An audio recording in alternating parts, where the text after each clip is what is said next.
let's do a thought experiment.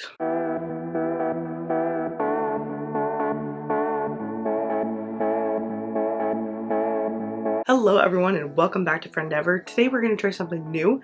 We're going to do a thought experiment or a thought analysis, whatever you want to call it. So we all have opinions on stuff and we all see the world slightly differently. Even if we come from the same background, we always are going to have something that is just uniquely us, our own opinions. So today we're going to take a prompt out of the Know Yourself Journal and we're going to discuss it, lay out some options, and I really would like for you guys to, if you have time or if you need to come back to it later, pause and reflect and see, like write down your answer, see how you feel. Actually take the time to think about it because it's going to help to shape you as an individual and help to put into words what you truly believe, which is really the whole point of the 365 journal. We're going to skip over to prompt 220, which is a pretty loaded one. Not all of these are super heavy and not all of them are frivolous. There's a decent mixture of all of them, but we're going to go straight for the heavy. Someone has led a terrible life because of their own bad choices.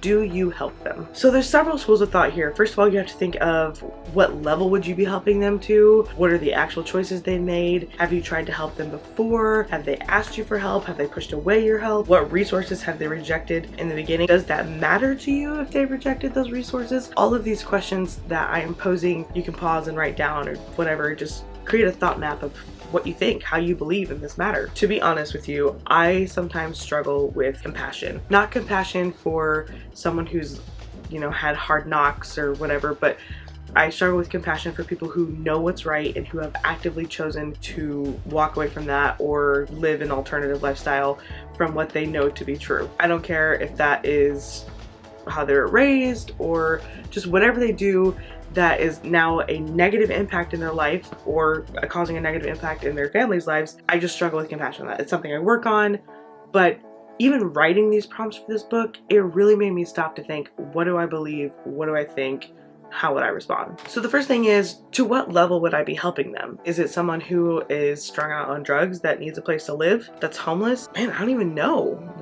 It depends on who I'd be influencing. Is it temporary? All these things are stuff that you need to take into consideration when you're thinking of something like this. Ultimately, what is your reaction? If you're comfortable sharing it in the comments, I'd love to hear. And we're gonna be doing more of these thought experiments, thought analysis, just talking it out. Obviously, I'm the one doing the talking right now, but as you go through this video, if you have a thought about it, stop and jot it down. The Friendeavor Journal doesn't have a lot of room for writing the prompts. That's pretty narrow in writing room and stuff like that. I did that intentionally so that it would be a quick write, but I would always encourage people to, you know, if they've got time, take a deeper look and more in-depth look to see what you think, how you believe, and what you feel on that particular topic. So for this topic, for myself, if I was sitting down and looking through it, that's hard.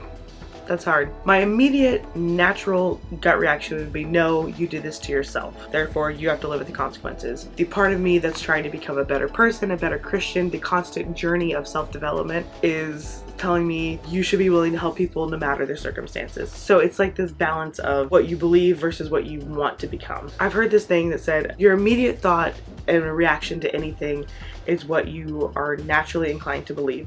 The second thought in the matter is what you hope to become.